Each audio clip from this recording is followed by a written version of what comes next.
With an election comes increased political discussions at home and excessive information on social media, especially in a divided political climate. Many can have anxiety about the election this year. News Channel 20's Carolina Hassett has more on how you can manage that anxiety and have healthy conversations at home.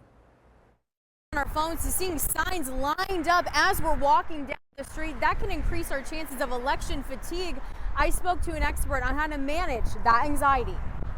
Absolutely not. I've actually had no concern about this election. There is a bit of anxiety going into it. While some residents may have different feelings about the election this year, there's one thing many can agree on. Families are divided, communities are divided. And the intensity of this election. Does this election feel at higher stakes than past elections? Oh, very, very, very much higher. From alerts on phones to political signs to nonstop television coverage, the election can cause anxiety for many people. People sense that there's a lot to gain or a lot to lose in this election. There's a lot at risk here. This has a lot to do with added stresses of the current political climate being very divided, as well as nervousness with the election outcome. One view of America versus a totally different view of America, and people are passionate about both. But there are some ways to cope, especially when it comes to families or workplaces that are divided. Some key things you want to keep in mind in a family are civility, respect,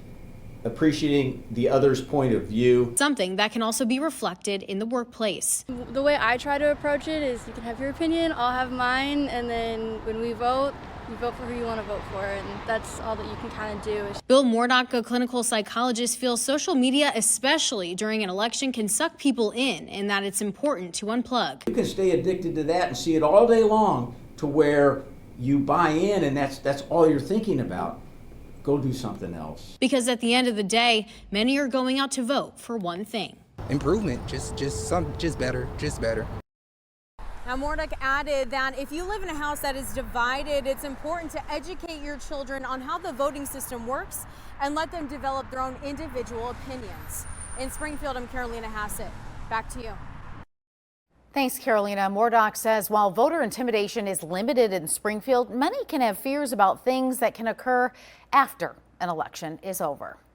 Thanks for watching. Stick around by subscribing today and don't miss a single video.